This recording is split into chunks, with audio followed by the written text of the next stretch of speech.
Now back to Inside Real Estate. Here's Mike the Realtor. Hey, folks, we are back.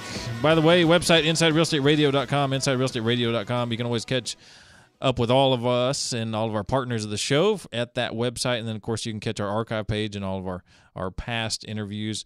Really good interview with Gary Byrne, author of Crisis of Character, on the archive page, so feel free to catch that one.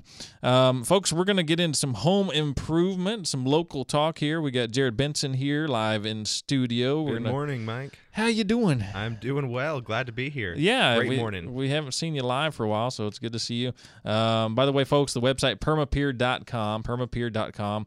And, of course, if you need to talk to Jared and the folks over at Permapier Foundation Repair of Texas, it's 214-637-1444.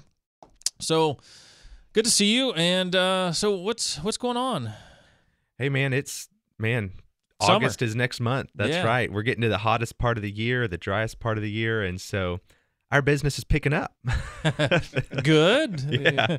This is maybe good Not for good you, for but you. I maybe know, not yeah. necessarily great for the homeowners. But, hey, look, here in DFW, we're all going to have foundation repair at some point in our house. Some of us already have. Some of us have had multiple times. Unfortunately, it's part of our life. So, and if that's the case, it's part of our life. We want to make sure we use the best, and that's you guys. Yeah, well, I appreciate that. And so today, since it is that time of the year where things tend to be the worst and you have the most problems and everything's going on, and it's a great time for it, right? You're trying to do your vacations and your kids are home and your house is shifting and your doors are sticking and everything else. But I want to talk a little bit about what to be on the lookout for in this season of the year, as well as some things you might can do to help prevent those issues. But first, I'd like to ask you. I turned it around on you today. I'm going to ask you a question or two. All right, fire away. As a realtor, what is it that you're looking for when it comes to foundation issues? What specifically are you looking for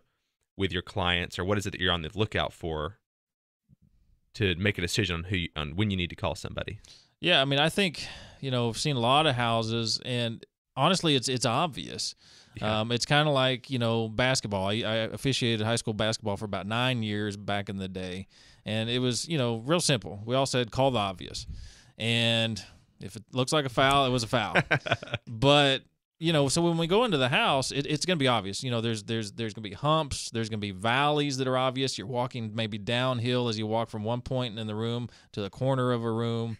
There's maybe going to be some additional visual cues, heavy duty cracking in the brick. Yeah. Maybe some obvious cracks in the foundation exterior, and then maybe heavy duty cracks in the sheetrock. The minor ones we get all the time, no big deal. Yeah. But they all kind of have to go together, and a lot of that I've learned, from you, of course. And but just having seen so many houses, it's obvious. Yeah, and it is. It's all when there's a significant foundation issue, it is obvious. Sometimes a realtor might ask, should I call you guys out on every house I look at? And I have to say, please don't. Right. Use your common sense. If something looks wrong, it might be wrong. Yeah. But what I wanted to really talk about today, so that's what you look for current issues. But there are some signs to look for to avoid issues coming up in the future. That makes sense. Sure. And most of that's in the soil. And so this time of year when you generally haven't had very much rain, generally you're going through a drought season. You might have had some rain recently, but it's not enough to make a difference. And we're expecting another month or 2 or 3 of very little moisture. Right.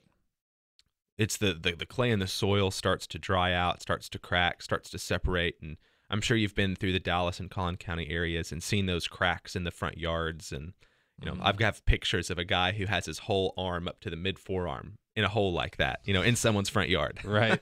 It was actually a warranty call, and they wondered why the rest of their house was moving. Hello. Yeah. It's a bit dry. Yeah. It's a water hose. Yeah. And so the thing is, if you can take note of that and do things to prevent further issues, it's going to be as much as you can do to prevent you from paying for foundation repairs like you're talking about. Almost everybody has. Right. The house I bought had previous repairs, and I had to repair it more when I moved into it.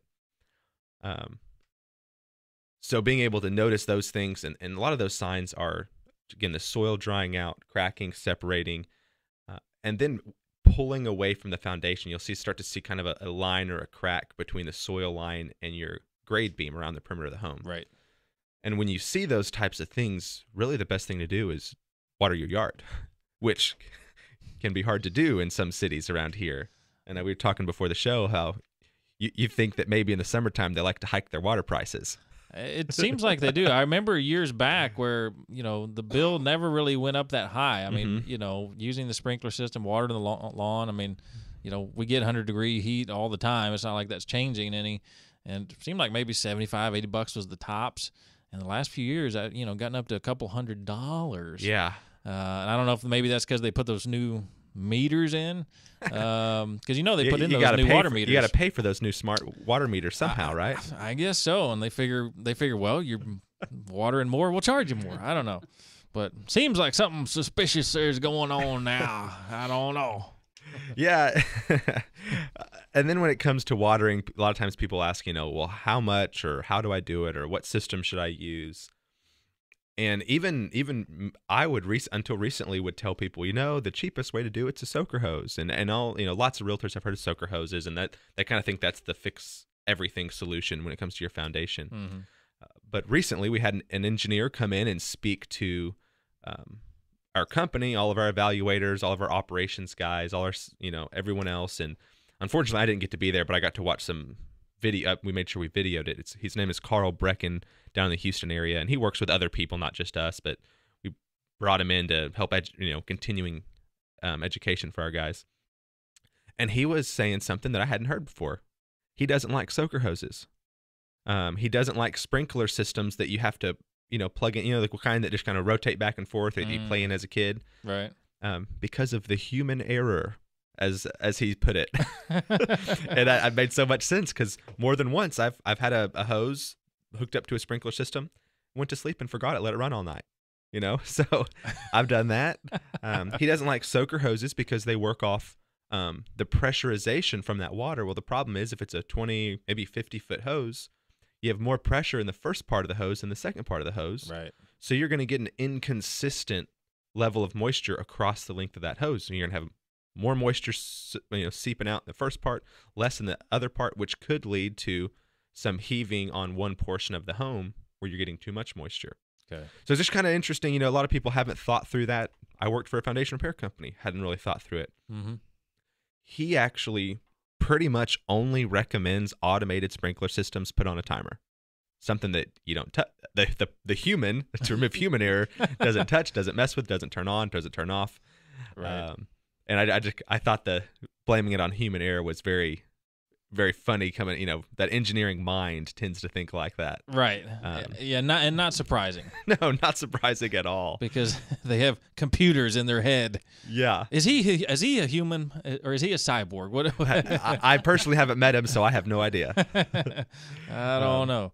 Yeah, you're right. And at the end of the day, look, preventing foundation repair or maintaining your level of foundation after it's been repaired, at the end of the day, it's going to be about water management. We talk about water management all the time.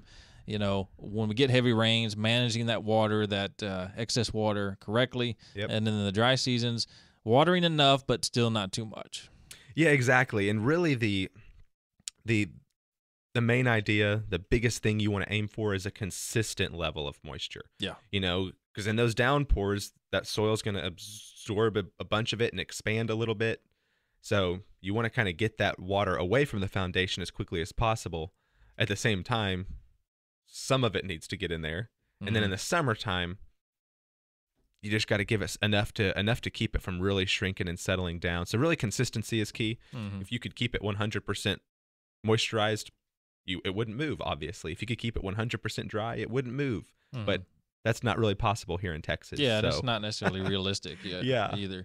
Yeah, you just do the best that you can do.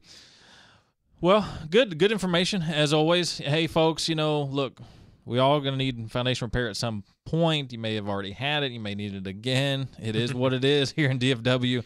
Hey, Permapier Foundation Repair of Texas is who you want to call. Jared Benson. Hey, 214-637-1444 and the website permapier.com. Make sure you tell them you heard it on the Inside Real Estate Radio Show. Folks, we're going to take a short break. Come on back.